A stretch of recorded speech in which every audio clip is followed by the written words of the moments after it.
meus amigos e minhas amigas.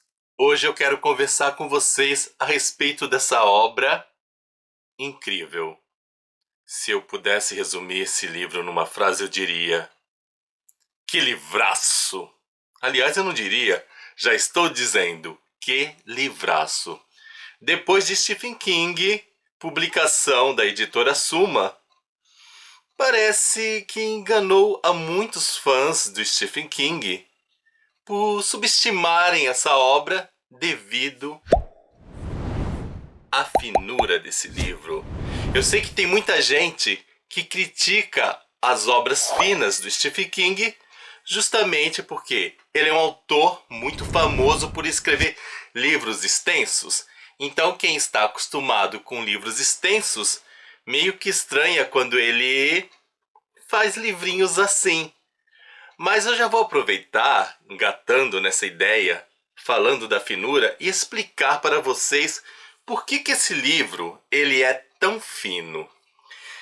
A história é o seguinte: fora aqui do Brasil, nos Estados Unidos, existe uma editora chamada Red Case.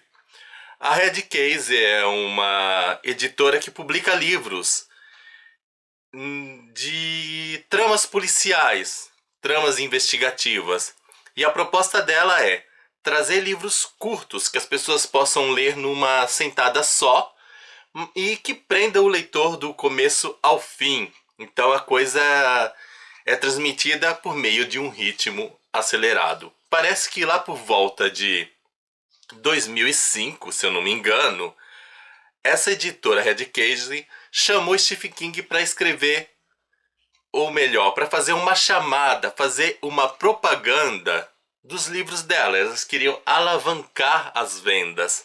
Então, o Stephen King seria um garoto propaganda. Só que Stephen King não aceitou ser um garoto propaganda, mas fez uma proposta muito melhor. Ele iria escrever um livro para essa editora, que infelizmente não tem tradução aqui no Brasil, que é o Decolored Kid. Se não for isso, perdoe-me, é uma coisa parecida, mas não foi traduzido para nós, infelizmente. Depois o Stephen King escreveu Dryland, que graças a Deus nós podemos ler, e eu já li, já fiz resenha aqui no canal. E o terceiro livro foi o Depois. Então, é justamente por isso, não é porque o Stephen King estava preguiçoso, não é porque ele adquiriu nome, como muitas pessoas estão dizendo, ele adquiriu nome, então agora ele escreve qualquer coisa. Não, a proposta dessa editora é realmente trazer aos leitores uma leitura mais compacta. Mas eu diria, mesmo vendo assim o livro fino, que essa é uma obra que poderia ser classificada como um falso fino, porque eu estou acostumado a pegar livros dessa grossura e eles terem fontes maiores, então realmente a gente lê muito rápido. Esse livro a gente lê rápido, mas não é tão rápido como os outros dessa finura, porque eles deram uma roubadinha, eu acho que deram uma roubadinha na proposta e fizeram umas fontes um pouco menores. O livro tem 192 páginas. Eu acho que se a fonte tivesse do tamanho realmente adequado, daria umas 400 páginas tranquilamente. Mas resolveram fazer assim. Então eu diria que as fontes, para mim, deixaram a desejar. Mas eu não vou tirar ponto, não vou tirar estrela na minha classificação dessa obra. No final eu vou dizer com quantas estrelas eu classifiquei esse livro. A história, ela é bem interessante pelo seguinte: ela trabalha com um tema que mexe muito com o imaginário das pessoas, que é a questão de conversa com os mortos. Essa coisa assim de conversar com os falecidos, o mistério em torno da morte, é um atrativo. Eu sempre achei, por exemplo, que livros de viagem no tempo sempre funcionavam bem, e realmente funcionam, mas conforme eu fui lendo outras tramas, eu diria que a questão de conversa com os mortos também é um tema que sempre funciona, que sempre instiga, que sempre atrai as pessoas. Aqui nós vamos nos deparar com James Coughlin. Será que eu pronunciei correto? Não sei. Tá escrito James Coughlin, eu vou ler James Coughlin mesmo. Dei uma conferida aqui. Nós vamos nos deparar com James Coughlin, que a mãezinha dele chama ele de Jamie. E ele é um homem já com 22 anos, mas que vai contar acontecimentos da sua infância. E justamente porque ele já tem 22 anos e ele vai contar coisas que aconteceram lá no seu passado, é que ele dá o título à sua escrita de Depois. Por quê? O depois se refere às reflexões que ele está fazendo de todos os acontecimentos que permeiam a sua infância, a partir do momento que ele descobre esse dom de conversar com os mortos, até uma adolescência e a descobertas significativas da sua vida. Nesse processo, nós vamos notando o quanto James ele vai amadurecendo, porque a gente pega ele garotinho, e é interessante também que, ao contar determinados fatos, ele vai dizendo o seguinte: olha, naquela época eu não sabia o que estava acontecendo, eu não entendia, ou eu pensava aqui. Então, nesse depois, nós também vemos o antes. É sempre assim, um diálogo entre antes e o depois. O que ele pensava, o que ele mudou, o que ele manteve. Isso é muito presente. Então, faz muito sentido o título Depois na obra. A história, ela começa a ter, assim, um tanto fofa, porque nós vemos o James conversando com a sua mãe, que se chama Tia. Olha, ela é tia, mas não é tia, é mãe. Thia, para vocês ficarem sabendo como que escreve. Se alguém for comentar o nome da mãe, ó, lembre-se, Thia. A tia tá lá num diálogo assim muito fofo. Ela às vezes fala coisas do tipo tá, aí ele briga com isso, tá. Ele vê que a mãe às vezes tá tensa, mas ele consegue arrancar sorriso. Então, nessa fofura toda, nem parece Stephen King escrevendo. Mas a gente que já conhece o estilo dele fica meio que desconfiado. Aí vem coisa. Não é porque o livro é fino que vai ficar nessa fofurinha toda. Aí, a partir daí, o James e a sua mãe chegam no prédio em que eles moram, vão até o andar, e no andar eles se deparam com um casal de velhinhos, vizinhos, um casal de idosos.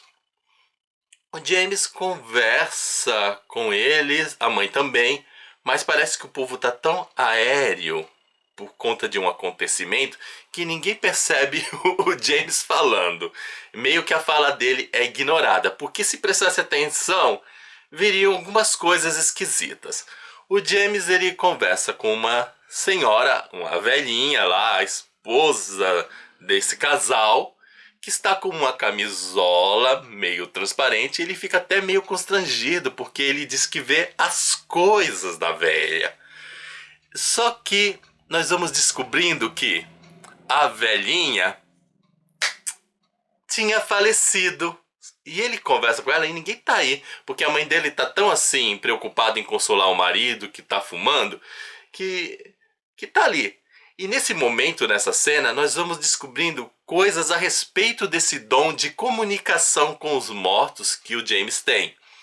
Uma coisa, os mortos que ele vê estão sempre com a mesma roupa que estavam usando durante o momento da morte. Então essa velhinha, ela tinha falecido com essa camisola transparente, porque ela estava dentro de casa, muito à vontade. Então era essa roupa que ia aparecer. Aí citando um outro exemplo. Se ele vê uma pessoa que morreu com um tiro na cabeça, ele vai ver a pessoa com um tiro na cabeça. Ele vai ver aquelas feridas e sempre com a mesma roupa. Essas pessoas também, elas costumam aparecer em locais próximos do local onde elas morreram. Então, essa velhinha, ela apareceu ali naquele prédio, mas ela poderia ter aparecido em algum outro local, mas que fosse próximo. Isso é uma característica. E o James, ele sabe disso, ele descobre esse negócio aí. E a outra coisa que ele começa a entender é que os mortos nunca mentem. E ele também faz uma brincadeira com o filme Sexto Sentido, que é legal. Ele mostra que a experiência dele é semelhante, mas é semelhante, não é igual, porque justamente a experiência dele tem essas características dos mortos sempre dizerem a verdade, de estarem com a roupa, estarem com a aparência em que morreram. E, e muitas vezes o James não percebe de cara que a pessoa morreu. No caso, essa velhinha, ela tava com uma camisola, tava com a face bem, não sofreu tiro. Então, quando a pessoa tem uma morte assim mais tranquila, um infarto, morre em casa, etc., ele vê a pessoa como ele vê qualquer um e nem sabe. Aí, como é que ele descobre? Quando as outras pessoas não veem, porque somente ele vê os mortos, ou então quando tá o corpo do morto do lado, aí tem coisa estranha. Fora isso, só se a coisa tiver realmente muito, muito violenta para ele perceber que a pessoa tá morta. Ele conta pra mãe a experiência.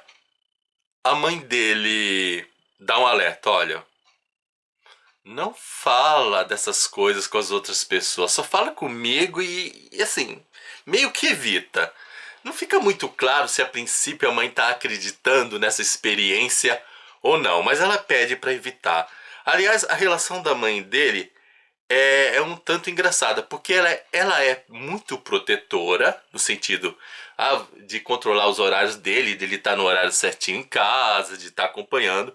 Porém, é uma coisa assim, quando ele está em casa, não conversa muito com ele todo o tempo. Ela meio que deixa de lado, porque ela é muito dedicada ao trabalho, especialmente porque ela trabalha como agente literária, que é uma empresa que agencia os autores de livros. E a empresa dela teve uns perrengues financeiros por conta de uma administração, por conta de que essa empresa era também dela e do irmão. O irmão dela passa a sofrer Alzheimer, então ela tem que pagar tratamento. Tem umas complicações aí que eu não vou entrar em muitos detalhes.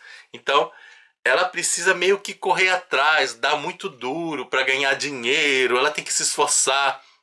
Então, para ela não está muito preocupada se realmente os livros são bons, mas ela tem uma preocupação: o livro tem que ser comercial, o livro tem que vender. Se vendeu, tá muito bom. E nesse processo aí de preocupação de administrar a agência literária, ela tem uma espécie de. Ela tem um autor que é a grande mina de ouro, um autor que escreveu uma saga que é muito famoso. E esse autor foi assim: os dois primeiros livros ele aceitou muita revisão, alguém que olhasse. Mas a partir do terceiro livro, quando ele teve fama, ele meio que ignorou essa coisa da correção. Simplesmente ele não queria que as pessoas revisassem. Ele queria que o livro dele fosse publicado do jeito que ele estava, porque ele já tinha nome, já estava famoso. Então, ele escrevia e não mostrava para ninguém. Ele tinha um cuidado para que ninguém soubesse.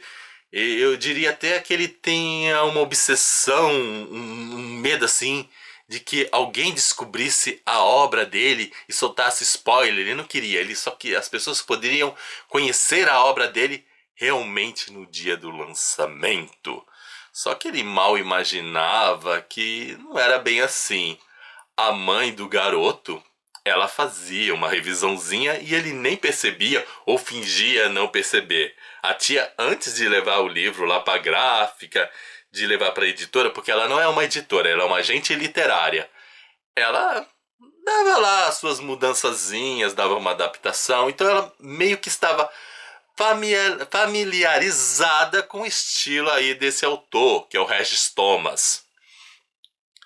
Nisso, acontece uma tragédia, gente, vocês não vão imaginar. O Regis vem a falecer. E ele estava escrevendo assim, o último volume da saga e todo mundo estava na expectativa. E ela estava precisando muito desse dinheiro, porque as contas tinham aumentado de maneira abrupta. Justamente no momento assim que ela estava realmente precisando de grana, o cara vem a falecer. Então o que, que ela faz? Ela tem consciência do dom do filho dela, que é de conversar com os mortos, e ela pede para a namorada dela, a mãe do James, tem uma relação homoafetiva. Ela pede para a namorada dela levá-la à casa lá do autor, porque essa namorada era policial, tem umas facilidades de entrar, etc. Correndo pro James conversar com o falecido. E eles chegam na casa, a princípio eles não encontram. Eles sabem que o espírito do falecido estava por ali naquele cenário, porque ele tinha morrido na casa, mas não sabe exatamente. Então eles vão procurando até que ela lembra que ele tinha um escritório no qual ele escrevia e vão lá, e justamente é lá perto do escritório que está o Regis. O que, que ela faz? Ela manda o menino conversar, perguntar para ele qual seria a história, porque ela sabia revisar, mas ela não sabia escrever. E como ela estava familiarizada, o menino conversava com o cara, ele repetia o que o falecido dizia e ela estava com um gravador, e ela anotando. E ela foi e escreveu o livro. O resultado foi esse. Depois aí que o menino fica lá quase uma hora, ela volta para casa, faz umas reflexões, dá uma olhada, ela se aprofunda no estilo. E olha aqui o que acontece. Eu vou contar só um detalhe. O livro é bastante elogiado. Dizem até que foi o melhor livro do falecido, que foi melhor arquitetado, que ele deixou o melhor pro final. Mas tudo ali estava no estilo da tia, da mãe do garoto. E a história vai prosseguindo assim de maneira um pouco tranquila, até que a mãe do garoto ela briga com a namorada, eles se afastam, surge todo aí um processo de afastamento, porque essa policial ela é meio corrupta, ela tem envolvimento com drogas e a mãe do garoto não sabia desse envolvimento, então ela se separa para proteger o filho tal. Só que a namorada, que se chama Liz, já estava bem consciente dos dons do garoto. E ocorre que ela estava sendo ameaçada de perder o emprego. E para não perder o emprego, ela resolve usar o garoto. E ela encontra um momento assim propício para usar o garoto, porque uma pessoa aí que tinha o costume de soltar bombas em diversos ambientes, explodir os diversos ambientes, acabou morrendo. Só que antes de morrer, ele deixou bem claro que ele tinha colocado bombas num determinado local e que ia acabar com aquele local, mas ninguém sabia quem era. Então o que, que ela faz? Ela sequestra o James por um breve período e vai atrás desse morto para ele conversar e descobrir onde que estava a bomba e salvar a vida das pessoas. Só que o morto questiona o garoto, dizendo assim: ela não está preocupada com essas pessoas de verdade, ela está preocupada com o emprego. Beleza, até concordo que a mulher estava preocupada com o emprego, o garoto fica muito desconfiado, mas, poxa, no momento em que um monte de pessoa vai morrer e você tem esse dom, você vai ficar preocupado se ela só quer salvar o emprego? Eu acho que mais a gente tem que ajudar. Mas beleza, o garoto conversa com esse falecido. É uma conversa um pouco tensa, porque ocorre algo que não ocorria nas conversas anteriores, que ele pergunta onde está a bomba e o falecido diz: não quero te contar. Todo mundo, quando ele faz a pergunta, responde a verdade. E esse não, esse ofereceu resistência. Ele achou meio estranho. Outra característica que eu esqueci de falar é que esses mortos que ele vê não tem uma comunicação longa com ele. Eles ficam alguns dias, depois eles desaparecem e o garoto nunca mais vê. Ele vê exatamente pouco tempo depois da morte, ele tem contato com esses falecidos. Só que aos poucos a voz vai sumindo e até que a pessoa desaparece totalmente. Aí, voltando à história, ele conversa, ele consegue descobrir onde que está a bomba, conta para policial, eles resolvem esse caso, todo mundo é salvo, maravilha, etc. Ele conta para a mãe diz para ele que para ele não conversar mais com essa namorada, que ela tá preocupada. E eu achei também indelicadeza da mãe. Aí nessa parte eu achei delicadeza de todo mundo. Todo mundo estava preocupado com o emprego, com contato com pessoas, mas ninguém estava preocupado de fato com a morte daquelas pessoas, com a salvação. E eu acho, olha, que a mãe devia dizendo, nesse caso você fez bem em ter ajudado, mas não, criticou. Eu acho que isso é um ponto negativo, mas não negativo dentro da história. Dentro da história é um ponto positivo porque revela como que é o ser humano. A gente tem uma porção de oportunidades de fazer coisa boa. Eu achei interessante essa reflexão, mas a gente está preocupado se as pessoas estão fazendo algo para se autopromover e não vê quem pode ser realmente ajudado. Vou dar um exemplo a partir da minha vida. Eu já trabalhei com moradores de rua, a gente pedia ajuda para as pessoas. O morador de rua seria beneficiado com alimentos, só que muitas pessoas questionaram: ah, mas o fulano que está ajudando, ele não está ajudando de coração, ele está ajudando para se promover, para aparecer. Olha, a pessoa que está passando fome, ela não vai estar preocupada se o cara está se autopromovendo. Ela está com fome, ela está com necessidade. Ela quer sobreviver, então ela precisa do alimento. Mas o ser humano não, ele fica lá se questionando uma porção de coisas e não vê que a pessoa realmente que está sofrendo, a pessoa que pode estar salva, ela merece ser salva. Então, voltando à história agora, depois desse breve parênteses, a história continua da seguinte maneira. Enquanto os outros mortos sumiam, esse morto aí que tinha colocado a bomba começa a assombrar o garoto. Então o James começa a ser perturbado, ele fica muito incomodado, ele não entende por que os outros sumiram e esse permanece na vida dele, ele não tem nenhuma explicação. Ele tem uma leve desconfiança, mas não tem certeza. Ele quer desabafar com a mãe, mas ele não desabafa porque ele tem medo de deixar ela mais preocupada, então meio que ele guarda para si, até que ele resolve conversar com aquele senhor, o idoso lá, o amigo, o viúvo, pedir conselhos para esse senhor. O senhor não acredita muito, mas ele pensa numa solução, num ritual, que é o seguinte: o ritual ele vai ajudar o menino tanto no sentido se for verdade, se realmente ele vê espírito, ou também no sentido se não for verdade, se for imaginação. Acontece que se o menino fizer esse ritual, segundo o idoso, ele não vai ter mais essas visões.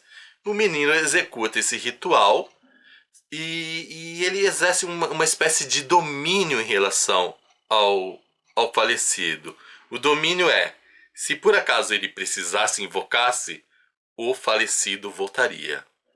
Ele conversa com o idoso depois que ele faz o ritual, ele conta isso: ó, se eu quiser que ele volte, mas o idoso diz para ele: não, você não pode mais chamar o idoso porque é muito perigoso, dá uma porção de recomendação. Mas o idoso fica interessado, mesmo não acreditando muito na história do garoto, em saber da experiência. Ele quer saber os detalhes. O garoto fala por alto, mas ele quer mais detalhes, mesmo não acreditando em tudo que está acontecendo. E ele chama o garoto para conversar, só que eles não têm tempo de conversar porque esse idoso morre e ele acaba conversando com o idoso, mas com o idoso falecido, não mais em vida. Aí eu acho que o idoso começou a acreditar na história. O interessante dessa obra é que, apesar de ter essa coisa da morte, de ver pessoas feridas, de ter uma coisa meio nojenta, de espíritos assombrando, o James, ele é um jovem de 22 anos muito carismático. Então ele fala de um jeito Mesmo ele afirmando muitas vezes que a história é uma história de terror, ou que ele tem dúvida, mas ele volta na coisa. Ah, eu não sei se é uma história de terror, mas eu disse que é uma história de terror, ele fica nessa coisa. Ele não consegue fazer com que a gente veja como uma história de terror. Ele não aprofunda nas descrições cadavéricas das feridas. Ele fala que está ferido, que ele até demonstra que a coisa é nojenta, porque ele chega a vomitar quando vê os falecidos, só que ele não faz a gente realmente visualizar. Em outros livros eu diria assim, o fato dele não fazer a gente visualizar, entrar na cena, enxergar realmente o cadáver lá todo arrebentado, que morreu com um tiro, etc., seria um ponto negativo. Mas, dentro da personalidade do James, que é assim, garotão de tudo, mesmo que ele tenha amadurecido, ele não seja mais aquela criança, o jeito dele de narrar é uma pessoa assim que eu diria que a gente gostaria de ser amigo, faz com que a gente não dê muita importância, a gente enxergue essa característica dele não detalhar muito os ferimentos com algo próprio. Eu acho que até seria meio estranho que uma pessoa que, mesmo diante de todas essas coisas, conseguiu se preservar, conseguiu exercer assim um alto astral, ele tem um bom astral, ele tá ali falando as coisas de maneira depressiva, pessimista. Não combinaria. O James para mim é aquela pessoa que passou por uma tragédia, mas que conseguiu superar e levar de boa. Ele não ficou traumatizado. Ele encara. Depois, continuando a história, a gente pensa que a coisa vai acalmar, mas muito tempo depois ele já tá maiorzinho, ele tá um adolescente assim já querendo namorar, etc. Tá mais amadurecido. A Liz aparece na vida dele e um pouco mais velha, não tão bonita como ele se lembrava, e ali sequestra. Só que nesse sequestro, ela é um pouquinho mais violenta com ele, ela ameaça mais, ela leva ele para outro local, e ele fica na dúvida se ele deveria invocar aquele espírito que assombrava para acabar com a Liz, mas ele não chama porque ele tá com certo receio de que a coisa fique ruim, e ele vai. E a Liz chama ele para cometer uma, uma espécie de crime. Ela descobrindo o segredo de um determinado falecido, ela ia ter brecha para realizar um crime assim, bem maior, bem pesado. E a partir de agora eu não posso falar mais nada da trama para não estragar a surpresa de vocês. Eu sei assim que a história ela vai crescendo de uma maneira muito legal. Ela começa fofa e vai desenvolvendo e você fica realmente fascinado. Eu várias vezes tive a necessidade de largar esse livro, mas eu acabei deixando as minhas tarefas meio, deixa para depois. O importante é ler o livro e eu não larguei o livro, mesmo precisando. Eu fui meio assim, quase que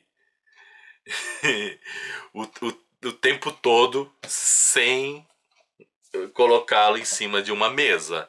Só larguei assim para fazer um lanchinho rápido, etc. Porque realmente você vai pegando o livro e penso, não, preciso parar. Você lembra, eu tenho um compromisso agora. Aí quando eu vou fechando, não, mais um pouquinho. E nesse mais um pouquinho que eu cheguei ao livro. Sem dar spoiler algum para vocês, eu vou dizer uma coisa bem interessante sobre esse livro. No início do livro, ele lança um certo questionamento a respeito de si mesmo. A vida do James é cercada de um determinado mistério, mas ele fala desse mistério assim de maneira tão, sei lá, superficial, que a gente não dá muita importância a esse mistério. Porém, no final, não vou dizer qual é o mistério, mas ele dá a resposta do mistério, assim. Do nada ele chega e fala, olha, aquilo lá que eu tinha que eu queria saber lá no início, a resposta, acontece a cena e a gente tem a resposta. E mesmo assim, eu já tinha esquecido dessa questão, eu já não estava nem mais ligando. Se o James passasse batido, eu não ia nem me questionar. Faltou dizer resolver esse caso. Eu ia deixar de lado, mas quando ele revela, caramba, eu fiquei chocado. Então, olha, além desses problemas de violência, desses casos que ele está resolvendo, existe um mistério que somente bem lá no final da obra você vai descobrir. É um mistério que não é muito trabalhado no sentido de ficar te provocando, lembrando, olha, temos que descobrir isso, você realmente esquece. Mas quando você descobre, Jesus amado, que coisa horrorosa. Realmente assim é de escandalizar o ser humano a solução desse mistério. Pronto, já não falo mais nada. Só posso dizer para vocês que eu amei esse livro, foi muito bacana ler. É uma leitura rápida, é uma leitura gostosa, tem elementos do terror, mas acaba mirando no terror e acabando no humor. Não sei se é correto a gente rir de determinadas cenas, mas realmente o jeito que ele conta não dá pra gente ficar assustado. Talvez um pouco enojado com algumas coisas, mas olha, eu tenho um sério problema com cenas assim muito que falam de sangue, de feridas, até porque quando eu vejo essas cenas na realidade, eu realmente sinto ânsia de vômito, fico enojado, me dá tremedeira, eu chego a passar mal. Então, quando autores descrevem essas cenas com propriedade, eu sinto a mesma sensação. No caso aqui não foi desse jeito, porque como eu disse, não faria sentido James, que é todo descontraído, que é alto astral, ficar dando detalhes dessas coisas nojentas. Ele apenas diz, ah, tá assim machucado, eu vomitei e tá tudo bem. E aí, gente, vocês já leram esse livro? Tem vontade de ler? Conta pra mim nos comentários. E assim, que outros livros do Stephen King vocês me sugeriam pra ler assim de prima? Que livro assim deveria ser o próximo? Conta pra mim, eu vou adorar saber a opinião de vocês. Não prometo atender, mas é interessante a gente saber. Então, ó, tente me convencer. Por que vocês acham que eu devo ler esse tal livro de Stephen King? E antes de sugerir, dá uma olhadinha aqui no canal, porque eu já fiz algumas resenhas, para não sair pedindo para eu fazer resenha de livro já falado. E é isso, gente. Espero que vocês tenham gostado. Não se esqueçam de dar o seu joinha, nem que seja por caridade. Afinal, copo d'água, um joinha, não se nega para ninguém. Tchau para vocês e até o nosso próximo vídeo. Fui!